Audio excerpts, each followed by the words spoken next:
અમરોલી કોસળ આવાસ H4 ખાતે યુવકને છરીના ઘા મારી હત્યાની કોશિશ કરનાર બે આરોપીઓને ગણતરીના દિવસોમાં જ ઝડપી પાડતી સુરત શહેર Amroli police station part A ગુનો રજિસ્ટર્ડ નંબર 2025 ભારતીય ન્યાય સંહિતા 2023 ની કલમ 109(1), 115(2), 118(1), 296(b), 54 તથા જીપી એક્ટ 1951 ની કલમ 135(1) મુજબના કામના ફરિયાદી શ્રી દલસુખભાઈ છીતુભાઈ રોહિત,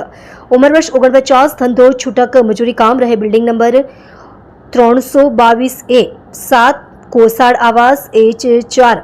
અમરોલી સુરત શહેરનાઓના દીકરા નિકુલ, ઉંમર વર્ષ 20 નાને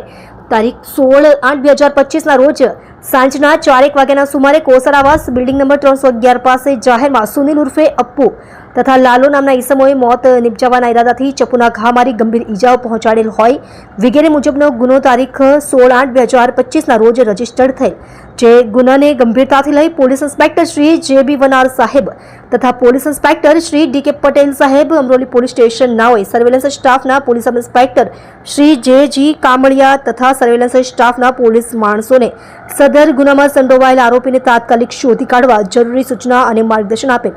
જે અન્વયે સર્વેલન્સ સ્ટાફના હેડ કોન્સ્ટેબલ નિર્મલસિંહ કાળુભા તથા પોલીસ કોન્સ્ટેબલ રવિરાજસિંહ પ્રવીણસિંહ નોકરી અમરોલી પોલીસ સ્ટેશન નાઓએ તેમના અંગત અને વિશ્વાસુ બાતમીદાર મારફતે સદર ગુનામાં સંડોવાયેલ આરોપીઓ સુનિલ ઉર્ફે અપ્પુ ઉર્ફે પપ્પુ પંછી, મંજીભાઈ ઉર્ફે મનુભાઈ બેરડિયા, અજય ઉર્ફે લાલો મંજીભાઈ ઉર્ફે મનુભાઈ બેરડિયાને કોસળ આવાસ H4 ખાતેથી પકડી પાડી નીચે મુજબનો ગુનો ડિટેક્ટ કરેલ છે। આપ જોઈ રહ્યા છો ગુજરાતની સૌથી પહેલા ખબર આપતી Surat express news channel director Rajesh Mangleni સાથે।